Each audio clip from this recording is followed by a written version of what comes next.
छुपाने के लिए दूसरी बातें करने लग जाए। चलिए ठीक है। तो टीपू जी, संगठन जब से खत्म हुआ है, जब से सरकार से आपका गठबंधन टूटा है, उसके बाद से ये इस बात को नकारा नहीं जा सकता है कि अब जेजेपी अपने खुद के अस्तित्व की लड़ाई लड़ रही है। शिवांगी जी, पहले तो मैं आपको ये कहना चाहूंगा कि इस 55 मिनट हो गए इस डिबेट को और आपने मेरे को 1 मिनट का समय दिया है। सर वो आप बाद में देख लीजिएगा, काउंट कर लीजिएगा किसको कितना समय मिला है। अभी जो समय मिला है उसका यूटिलाइज कर लीजिए। नहीं टीपू जी, अभी जो समय मिला है उसका आप यूटिलाइज कर पाएंगे, नहीं कर पाएंगे? फिर ये पार्शलिटी ना कर पाओ।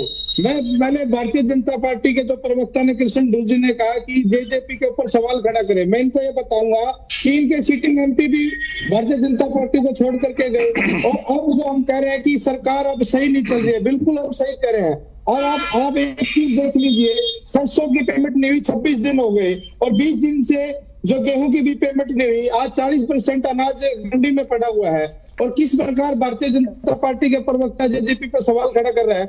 आज अगर हम कैंडिडेट की बात करें तो बीजेपी के पास भारतीय जनता पार्टी के कैंडिडेट नहीं है, 6 तो कांग्रेस से उधारे ले रखे हैं। और जो कांग्रेस के प्रवक्ता जो बात कर रहे थे कि जेजेपी की लूट की उन्होंने सवाल उठाया, मैं बताना चाहूंगा पंचकुला स्कैम, डीएलएफ स्कैम और जितने भी ये अपना मानेसर स्कैम, ये सब भूपेंद्र सिंह हुड्डा के राज में हुए। 2-2 रुपए के चेक देने का काम भूपेंद्र सिंह हुड्डा के राज में दिया गया। किसान उस चीज को भूलेंगे नहीं। इस प्रकार जेबीटी टीचरों के ऊपर लाठीचार्ज किया गया, आज भी उन अध्यापकों को याद आई। हरियाणा की जनता भूलेगी नहीं।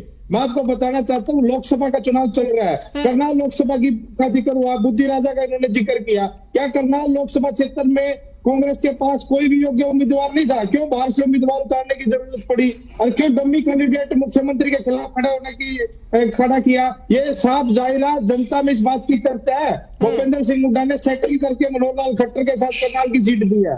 ये इस बात की चर्चा कि डम्मी कैंडिडेट दिया जानबूझ करके कैसे मनोहर लाल खट्टर जीत जाए, लेकिन मनोहर लाल खट्टर जीतेंगे नहीं। जननायक जनता पार्टी का उम्मीदवार देवेंद्र सिंह काब्दा इनको हराने का काम करेगा। और मैं आपको ये बताना चाहता हूँ कि हम जनता के बीच में जाएंगे, 4.5 साल के कामों को लेकर के जाएंगे। जो 4.5 साल जब तक दुष्यंत जी सरकार में रहे तो 72 घंटे के अंदर किसान के खाते में उसकी पेमेंट होने का काम किया। इस प्रकार हमने सरकार में रहते हुए युवाओं की आवाज उठाई। इस प्रकार सरकार में रहते हुए हम 3000 बुढ़ापा पेंशन तक लेकर गए। इस प्रकार हमने महिलाओं को 50% चुनाव में आरक्षण दिया, बैकवर्ड को 8% आरक्षण दिया। इन सब तमाम मुद्दों को लेकर के और क्या हम भी बताएंगे कि बतौर